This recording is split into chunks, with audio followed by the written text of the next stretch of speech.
Hola, bienvenidos a este repaso más de la lección de escuela sabática, la última lección de este trimestre.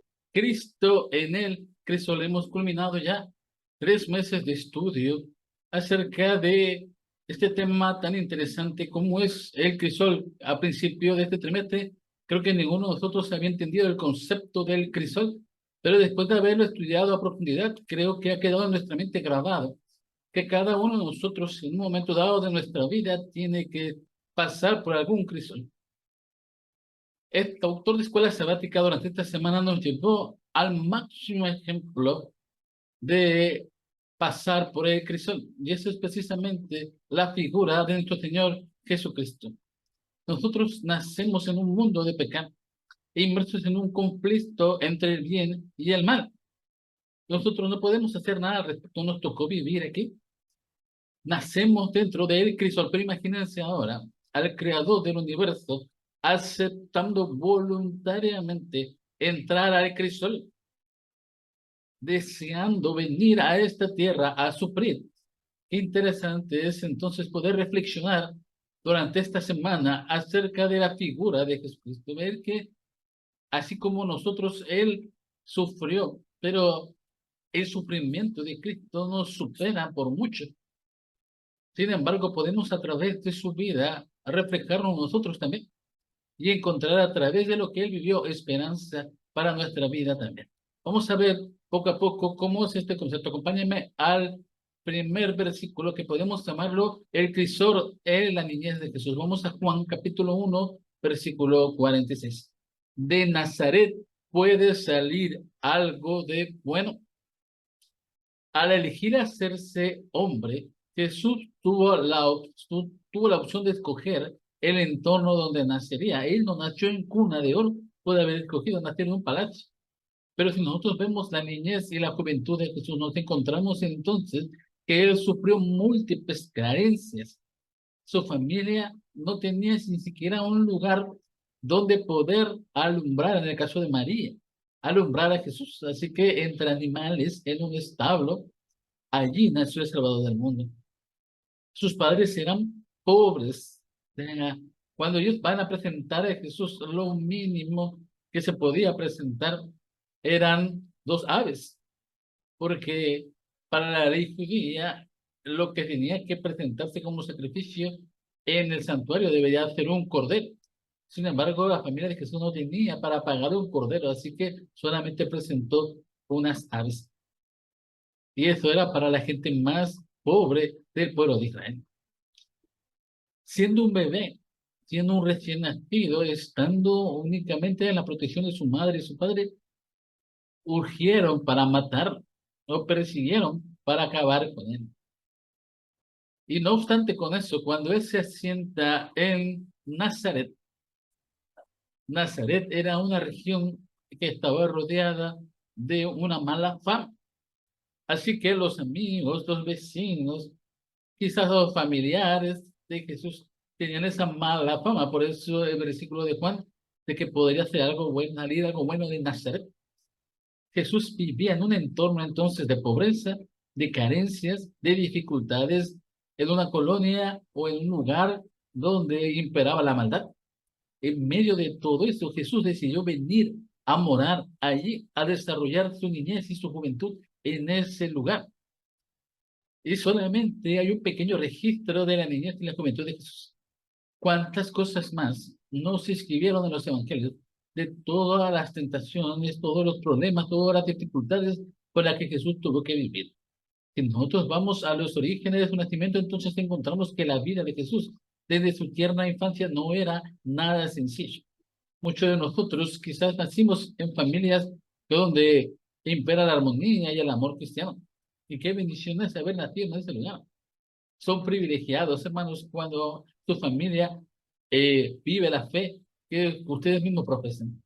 Pero imagínense la niñez de Jesús solamente con el apoyo de su padre y de su madre. Y sobre todo con la relación que él iba a desarrollar junto con su Padre Celestial. Por el solo hecho de querer vivir conforme la voluntad de Dios, Jesús encontró oposición en su tierna infancia, en su juventud. Quizás también fue objeto de burlas y desprecio. lo que padeció Jesús, muchos de nosotros también podría padecerlo en un momento dado, por continuar una relación de amor y de sumisión a nuestro Padre Celestial. Puedes causar oposición en tu misma familia, burla o desprecio. Si has padecido por eso, déjame decirte que Jesús ya había padecido por eso antes de ti. Pero vamos a ver otra característica. Acompáñame al siguiente versículo. Crisol de Jesús en su ministerio. Vamos a ver Isaías capítulo 53, versículo 3 de la Nueva Versión Internacional.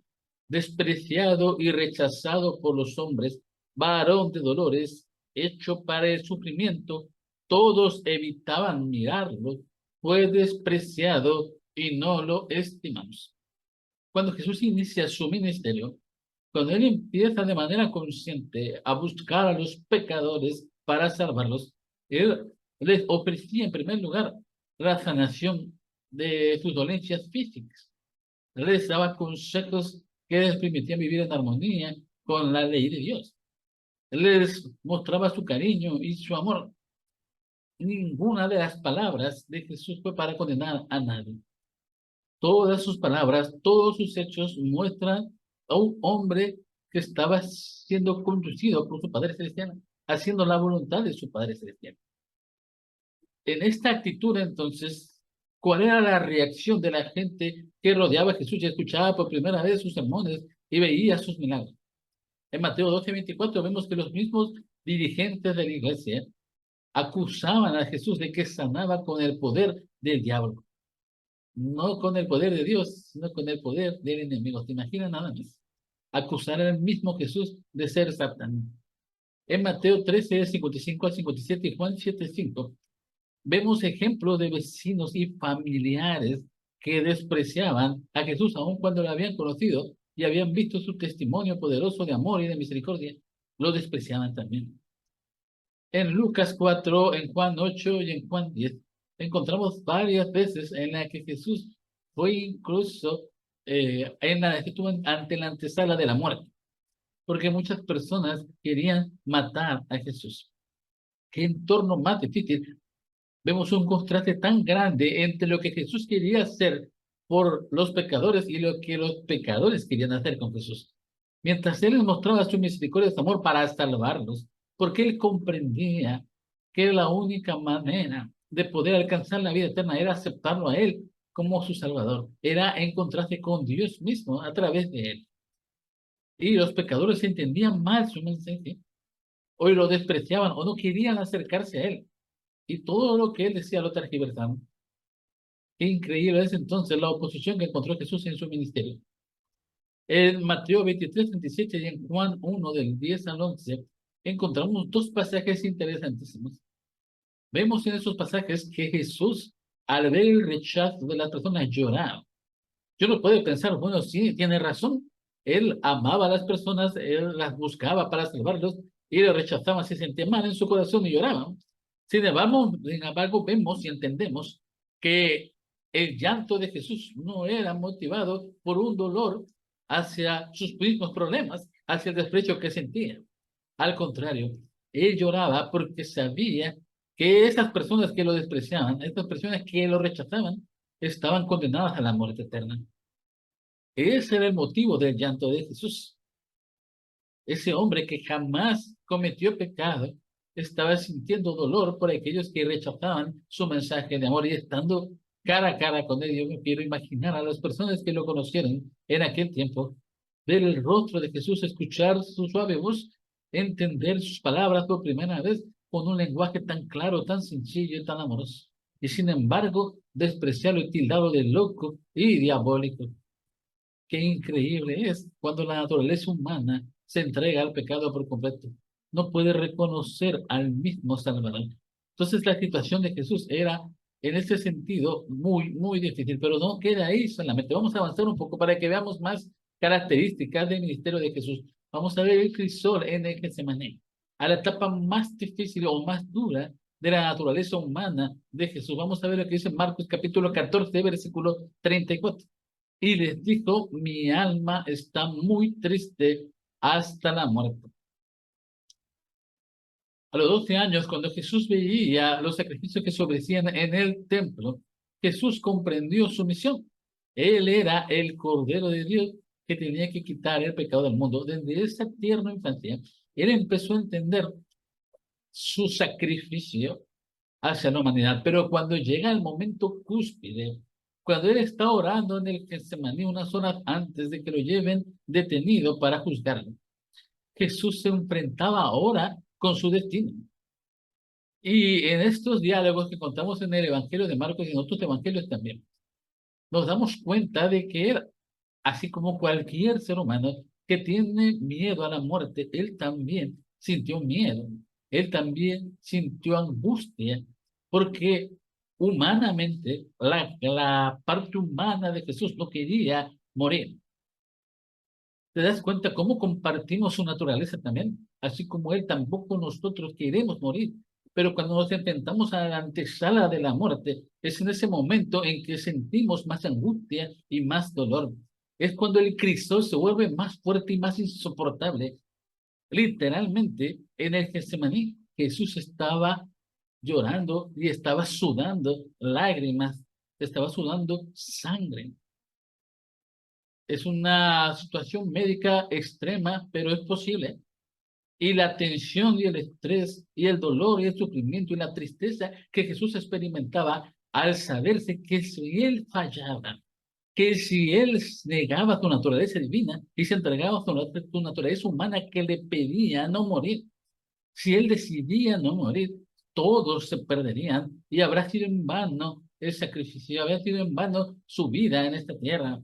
Él se enfrentaba a esa situación, a ese dilema, hasta que Dios lo fortaleció y él entonces decidió seguir la voluntad de su padre. La decisión entonces sobre la muerte de Jesús estaba tomado. Él bebería la copa del dolor por amor a nosotros.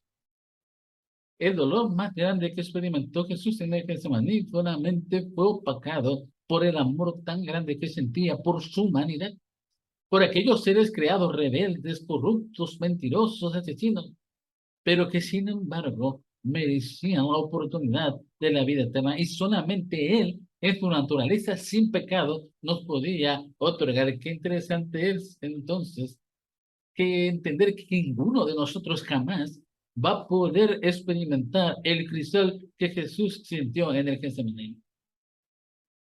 Pero vemos entonces que el resultado de ese sacrificio, el crisol en la cruz, es algo que nos debe de marcar para toda la vida. Acompáñenme a lo que dice Isaías capítulo 53, versículo 6. Todos nosotros nos descarriamos como ovejas, cada cual se apartó de su camino, mas Jehová cargó en él el pecado de todos nosotros. La muerte de Jesús podría decirte que fue la más vergonzosa que podría haber experimentado un israelita. La crucifixión marcaba a las personas como lo más bajo en cuanto a los culpables que se podían encontrar de los delitos cometidos en el pueblo de Israel.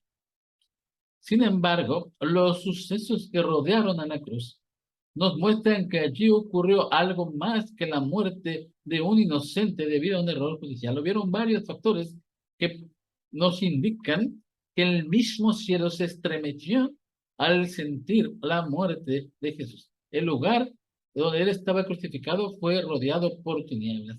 El velo del lugar santísimo se rasgó.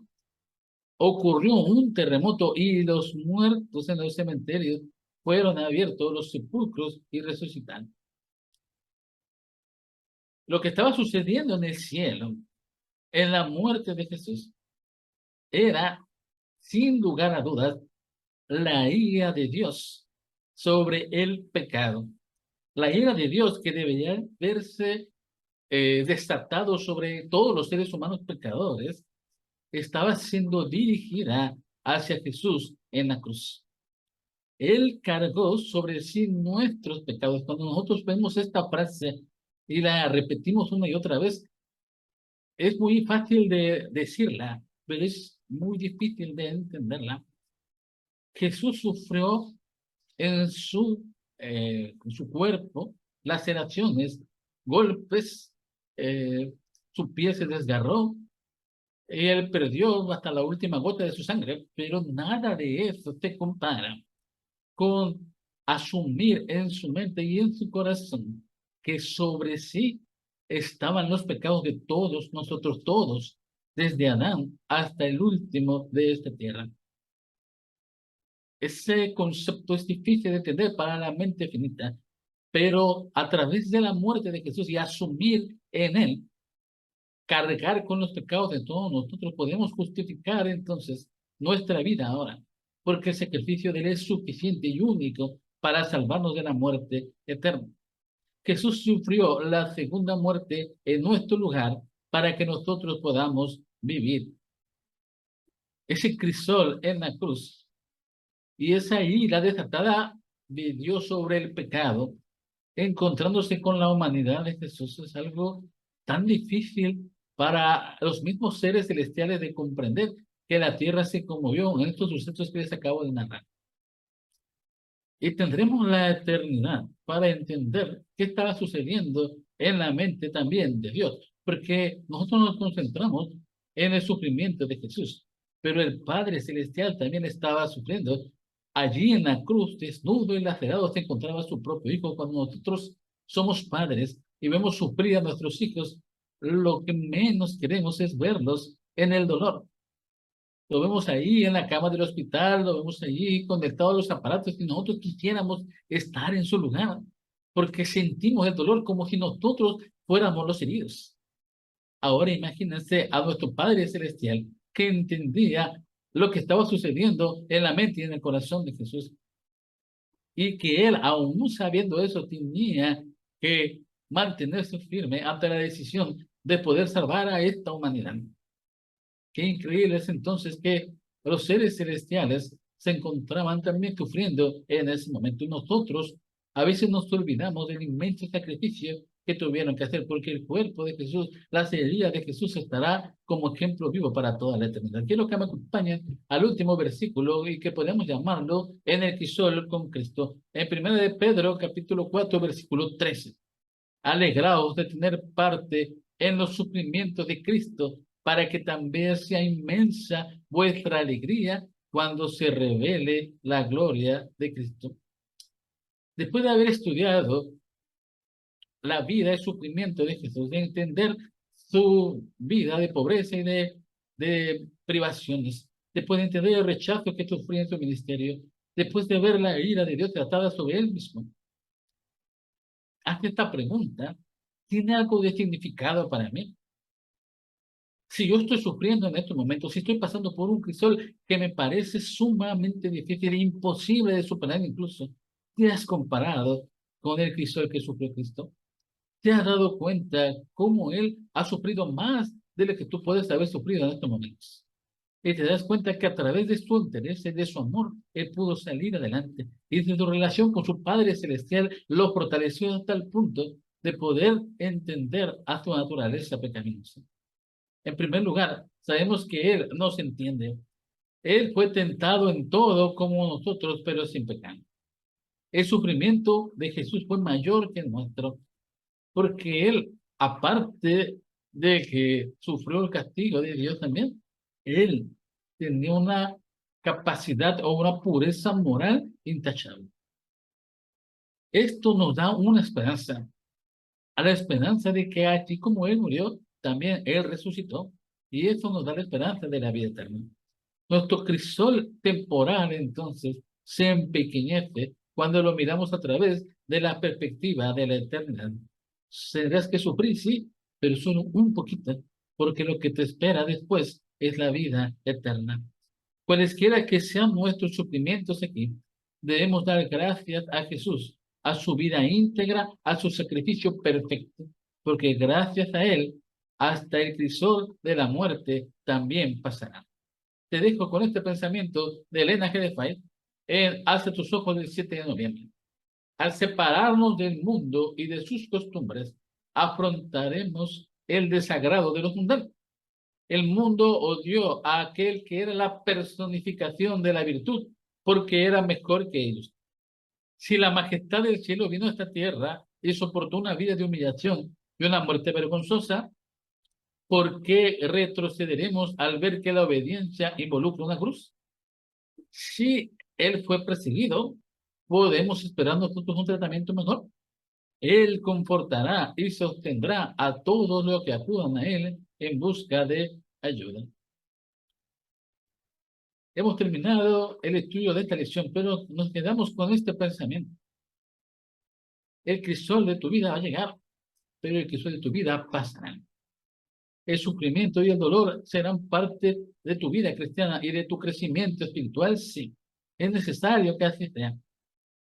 Ser seguidor de Cristo, ser un fiel seguidor de Cristo, implica sacrificios, implica carencias o implica dolor. Pero ¿sabes qué? Al final, la recompensa es mucho más grande de lo que puedas esperar. Cristo vino a esta tierra, sufrió, murió, pero también resucitó y ahora está sentado en el trono celestial, esperando que tú te arrepientas, esperando que cada pecador pueda tener la seguridad todavía de acercarse confiado al trono de la gracia, buscando consuelo y socorro y estar ahí con los brazos abiertos para darle todavía esperanza. Pero también Jesús vendrá dentro de poco como un rey eterno, como un Señor para recibir a su pueblo. ¿Estás listo para esto?